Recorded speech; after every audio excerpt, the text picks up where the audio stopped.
जय Hind student, good morning. आज हम एक नया चैप्टर स्टार्ट करने जा रहे हैं, चैप्टर नंबर 7। चैप्टर नंबर 7 है हमारा लालच का फल। आई होप आपने चैप्टर नंबर 6 पोयम लर्न कर ली होगी और अपनी नोटबुक में अपना वर्क कंप्लीट कर लिया होगा। ओके, अब मैं आपको चैप्टर नंबर 7 रीड। ये एक स्टोरी है जिसमें हमें लालच के बारे में बताया गया है कि हमें लालच नहीं करना चाहिए। तो हम सभी लोग अपनी हिंदी की टेक्स्ट बुक निकालेंगे और मेरे साथ इस चैप्टर को रीडिंग हम करेंगे और साथ साथ में हम चैप्टर को समझेंगे। ठीक है, तो सभी लोग अपनी हिंदी की टेक्स्ट बुक निकालेंगे जल्दी से। ओके, तो सभी ने अपनी हिंदी की अपनी टेक्स्ट बुक निकाली। अब हम क्या करेंगे, आप सभी लोग खेलो चैप्टर नंबर 7 लालच का फल। और मैं रीड कर रही हूँ, आप लोग का भी ध्यान, आप लोग की फिंगर होनी चाहिए अपनी अपनी टेक्स्ट बुक में। और जिसके पास अभी भी टेक्स्ट बुक नहीं है वो क्या करेगा, स्क्रीन पे ध्यान देगा और अच्छे से पढ़ेगा। ठीक है, और हाँ, आप जब भी स्टोरी सुनते हो तो उसे अच्छे से सुनो, ताकि आप जब स्टोरी सुनोगे तो आपको उस चैप्टर के सारे क्वेश्चन आंसर, सारे फिलिंग द ब्लैंक, सारे एमसीक्यू अच्छे से लर्न हो जाएंगे। क्योंकि आपको जब स्टोरी अच्छे से लर्न हो, अच्छे से आप समझोगे, उसे याद रखोगे अच्छे से, तो आपको क्वेश्चन आंसर करने में, फिलिंग द ब्लैंक्स में, राइट रॉन्ग में कुछ भी प्रॉब्लम नहीं होगी। तो आपको स्टोरी अच्छे से समझनी है। ठीक है, मैं स्टोरी को रीड करती जाऊंगी और साथ साथ में आपको समझाती भी जाऊंगी। चैप्टर नंबर 7 लालच का फल। चलो, तो किसी गांव में रामदीन नाम का एक व्यक्ति अपनी एक छोटी सी बेटी के साथ रहता था। सबकी फिंगर होनी चाहिए। यानी एक गांव था, उसमें रामदीन नाम का एक व्यक्ति अपनी छोटी सी लड़की के साथ रहता था। एक बार रात्रि के समय एक बूढ़ा व्यक्ति उसके घर के पास से होकर जा रहा था। यानी रामदीन और छोटी सी लड़की एक गांव में रहती थी और उसी एक दिन एक ऐसी रात थी कि एक बूढ़ा सा व्यक्ति उसके घर के पास से जा रहा था। अचानक उसे किसी के मधुर गीत की आवाज सुनाई पड़ी। अचानक उस बूढ़े व्यक्ति को एक मधुर गीत की आवाज सुनाई पड़ी। ओके, मधुर यानी मीठा, समानार्थी शब्द में आएगा कि मधुर यानी तो मीठा। आवाज रामदीन की झोपड़ी से आ रही थी। यानी आवाज कहाँ से आ रही थी, जहाँ वो दो रहते थे ना, रामदीन और उसकी लड़की रहते थे, तो उसकी झोपड़ी से यानी उसके घर से वो आवाज आ रही थी। बूढ़े व्यक्ति ने अंदर झांका तो देखा कि एक छोटी सी लड़की गीत गा रही थी। यानी बूढ़े व्यक्ति ने अंदर देखा, झोपड़ी के पास जाकर, क्या वो झोपड़ी के पास से जा रहा था, तुझे उसे एक मधुर आवाज सुनाई दी। तो झोपड़ी के पास जाता है और अंदर जाकर वो बूढ़ा व्यक्ति देखता है, तो वो देखता है कि एक छोटी सी लड़की क्या कर रही है, गीत गा रही थी। आगे, बूढ़ा व्यक्ति, आगे देखेंगे, बूढ़ा व्यक्ति अपने आप को रोक नहीं पाया। यानी उसके गीत, उस लड़की का गीत इतना अच्छा था कि वो अपने आप को रोक नहीं पाया। सबकी फिंगर होनी चाहिए। वो झोपड़ी के अंदर चला गया और वो अपने आप को रोक नहीं पाया। उसे उस गीत की आवाज, उस छोटी सी बच्ची के गीत की आवाज इतनी अच्छी सुनाई दी कि वो जो बूढ़ा सा व्यक्ति था वो अपने आप को रोक नहीं पाया और उसके पास गया। वह झोपड़ी के अंदर चला गया। वह झोपड़ी के अंदर चला गया। उसने प्यार से लड़की के सिर पर हाथ फेरा और उसे आशीर्वाद देते हुए सोने की एक मोहर उसके हाथ पर रख दी। सोने की एक मोहर यानी सोने का एक सिक्का उसके हाथ में रख दिया, मोहर। ओके, तो एक व्यक्ति वो बूढ़ा सा व्यक्ति उस बच्ची की, छोटी सी बच्ची की आवाज सुनकर रह नहीं पाया, तो वो क्या करता है, झोपड़ी के अंदर जाता है और उस छोटी सी बच्ची के हाथ पे सर फेरता है और उसे एक सोने की मोहर यानी सिक्का, सोने का सिक्का उसे देता है, हाथ पर रख देता है। सोने की मोहर पाकर लड़की खुशी से उछल पड़ती है। जब हमें कोई पैसे देता है, हमें कोई गिफ्ट देता है, तो हम क्या होते हैं, खुश हो जाते हैं ना। तो इसी तरह वो छोटी सी बच्ची भी जब उस बूढ़े व्यक्ति ने उसे सोने की मोहर यानी सोने का सिक्का देता है, तो वो भी क्या हो जाती है, खुश हो जाती है उसी, और खुशी से उछल पड़ती है, यानी उछलने लगती है। लड़की का पिता रामदीन पास में ही खड़ा था, यानी, और उस लड़की का पिता जो रामदीन था उसके पास में ही खड़ा था। उसके दिमाग में एक चाल आई, यानी अब उसके दिमाग में एक बात आई। उसने झट से लड़की से हाथ से मोहर छीन ली और बूढ़े व्यक्ति को रोककर बोला, ठहरो, जाते कहाँ हो, बकाया तो चुकाते जाओ। यानी बोलता है ठहरो, जाते कहाँ, बकाया यानी कि बाकी की रकम भी तो चुकाते जाओ। क्या बोलता है, जब वो देखता है कि उस बूढ़े से व्यक्ति ने उससे क्या दिया है, सोने का सिक्का दिया है, तो रामदीन उसका क्या होता है, छोटी सी लड़की का पिता होता है, तो उसके मन में लालच आ जाती है। तो क्या बोलता है, ठहरो, उस लड़की से सिक्का ले लेता है और बोलता है कि जाते कहाँ हो, यानी कि बकाया, यानी कि बाकी की रकम भी क्या करो, चुकाते जाओ। बूढ़े व्यक्ति ने हैरानी से रामदीन की ओर देखा और बूढ़ा व्यक्ति उससे उसकी ओर देखने लगता है। रामदीन ने कहा, ऐसे क्यों देख रहे हो, यानी रामदीन उसे बोलता है जब वो बूढ़े व्यक्ति से पैसा मांगता है रामदीन, तो बूढ़ा व्यक्ति क्या करता है, उसे देखने लगता है। तो बूढ़ा व्यक्ति, तब रामदीन बोलता है, ऐसे क्या देख रहे हो, मेरी बेटी के गाने का मोल 10 मोहरे हैं। क्या बोलता है, मेरे बेटी के गाने का मोल यानी कि कीमत, मेरे बेटी के गाने की कीमत कितनी मोहरे हैं, 10 मोहरे हैं। और बूढ़े व्यक्ति ने कितनी मोहरे दी थी, 1 मोहरे दी थी। तुम्हें गाने का आनंद तो उठा लिया, अब बाकी की 9 मोहरे और निकालो। उसने बोला, तुमने गाने का आनंद उठा लिया, मेरी बेटी गा रही थी, तुम्हें गाना अच्छा लगा, तुमने उसका आनंद भी उठा लिया, और तुमने 1 मोहरे भी दी, पर बाकी की 9 मोहरे कौन देगा, और बाकी की 9 मोहरे भी तुम मुझे दो।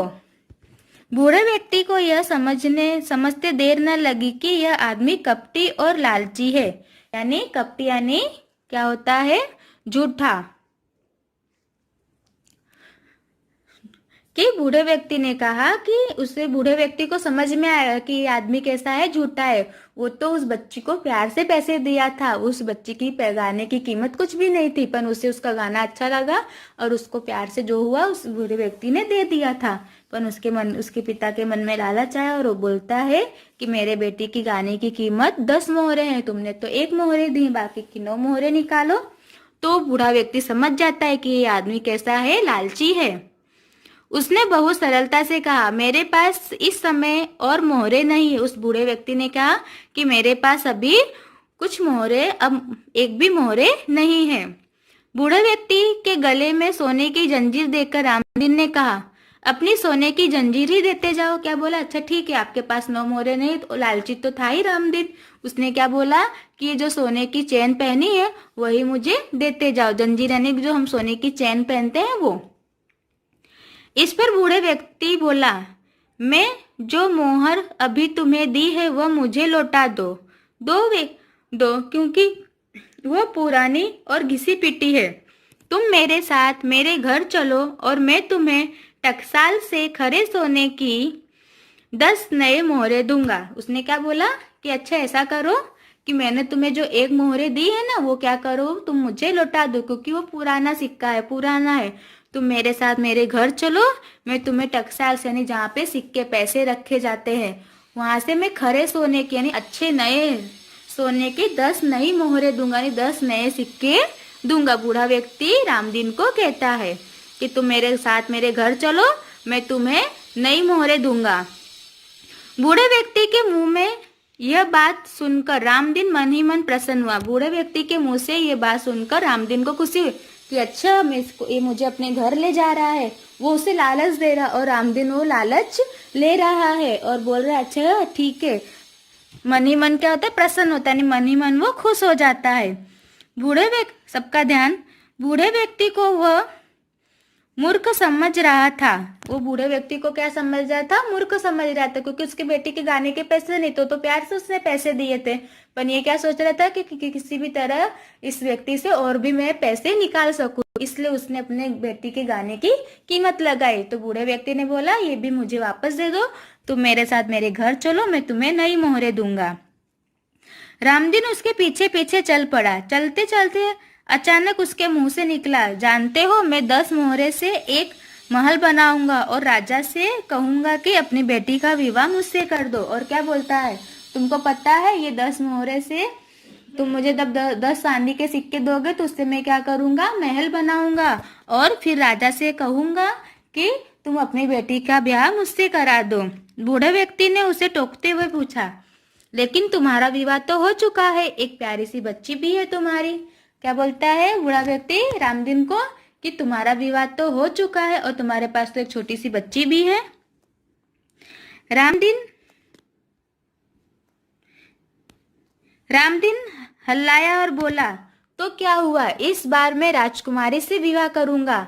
जब बूढ़े व्यक्ति ने बोला कि तुम्हारी तो शादी हो गई है, तुम्हारे पास एक छोटी सी बच्ची है, तो रामदीन गुस्सा के बोलता है, यानी झिल्ला के कि मेरे पास तो क्या हो गया, मेरी शादी हो गई है, मेरे पास बच्ची, इस बार मैं राजकुमारी से शादी करूंगा महल बनाकर। चलते चलते दोनों राजमहल के द्वार पर आ गए। चलते चलते बूढ़ा व्यक्ति और रामदीन दोनों राजमहल के द्वार पहुंचते हैं।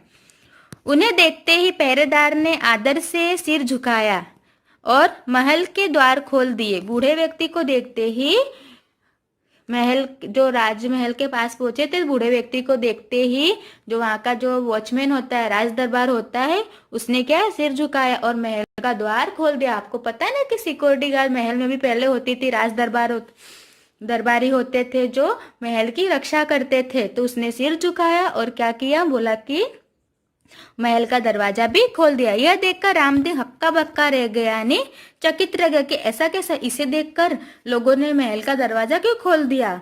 उसने ध्यान में बूढ़े व्यक्ति की ओर देखा, फिर उसने क्या किया, ध्यान से उस बूढ़े व्यक्ति की ओर देखा। उसे समझ में देर न लगी कि वह बूढ़ा व्यक्ति और कोई नहीं, स्वयं नगर का राजा था। यानी उसे जल्दी से वो बात समझ में आ गई कि वो बूढ़ा व्यक्ति और कोई नहीं, वो नगर का राजा था जिसने उस लड़की को पैसे दिए थे। उसके मन में लालच आ गया था और इसी बूढ़े व्यक्ति से बोलता है कि पता है, जब तुम मुझे पैसे दोगे तो मैं इस महल की राजकुमारी से क्या करूंगा, शादी करूंगा। पर तब उसे पता नहीं था कि ये राजा है, पर जब वो उसे बहुत ध्यान से देखता है तब वो समझ जाता है रामदीन कि ये तो एक राजा है और वो चकित रह जाता है। उसे समझने में देर न लगी कि वह बूढ़ा व्यक्ति कोई और नहीं, नगर का राजा है, जो रात को वेश बदल के घूम रहा था। वेश यानी कि रात को राजा लोग तो कैसे कपड़े पहनते देखा है ना अपने टीवी में, मुकुट होता है, मस्त कपड़े होते हैं उनके।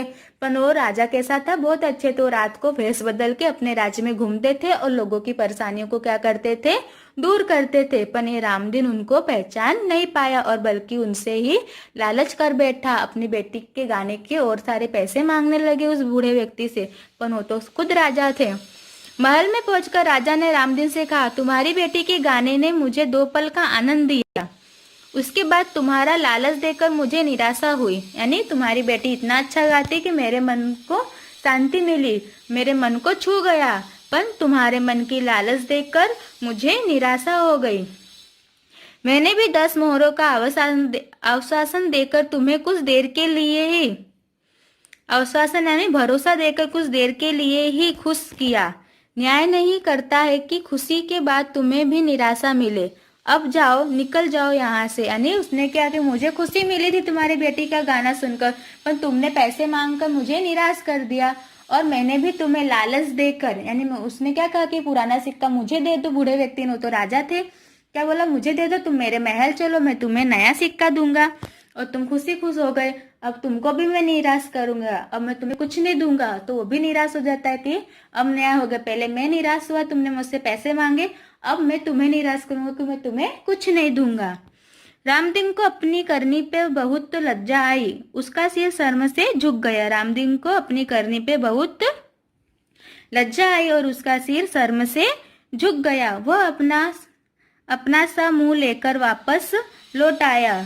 उसने अपनी लालची होने की बहुत बड़ी कीमत चुकाई। यानी वो कैसा था, लालची था। उसकी बेटी तो बहुत अच्छा गाना गाती थी, पर वो तो सिर्फ ऐसे गाना गाती थी। पर उसने जब मोहरे देखी सोने की तो उसके मन में लालच आ गया कि ये तो कोई बड़ा व्यक्ति होगा और मैं इससे क्या करूं, पैसे। हाँ, राजा बड़ा व्यक्ति था, वो भेष बदल के लोगों की मदद करने के लिए इस गांव में घूमता था। पर रामदीन जैसे लोगों को वो लालची समझता था, वो कुछ नहीं देता था। और रामदीन लालची भी था, बल्कि वो बोला कि मैं मोहरे लेकर महल बनाऊंगा, राजा की लड़की से शादी करूंगा, मेरे बच्ची के गाने की कीमत तो 10 मोहरे, तुमने तो 1 मोहरे दी। कैसे कैसे उसके मन में लालच आ गया। तो इस चैप्टर से हमें क्या संदेशा मिलता है, बोलो। हाँ, कि हमें कभी भी लालच नहीं करना चाहिए। हमारे पास जो भी है, जितना है, हमें उसमें क्या रहना चाहिए, खुश रहना चाहिए। और कभी भी झूठ नहीं बोलना चाहिए, नहीं तो हमें जो मिलने वाला होता है वो भी हमें नहीं मिलता है। अगर हम ज़्यादा लालच करते हैं तो हमारे पास जो कुछ भी आने वाला होता है वो भी हमें नहीं मिलता है। बाद में क्या होता है, सब कुछ ऐसा। तो कभी भी लालच नहीं करना चाहिए, हमेशा जितना भी है हमें उसमें खुश रहना चाहिए। ओके, तो आप सबको समझ में आई ये स्टोरी। तो अब मैं आपको इसकी पीडीएफ सेंड करूंगी और आपको ये टेक्स्ट बुक और नोटबुक में वर्कशीट के साथ चैप्टर कंप्लीट करना रहेगा। ठीक है, सबकी मैं पीडीएफ आपको सेंड कर दूंगी। ठीक है, तो आज का लेक्चर मैं यहाँ पे फिनिश करती हूँ। ओके, जय हिंद।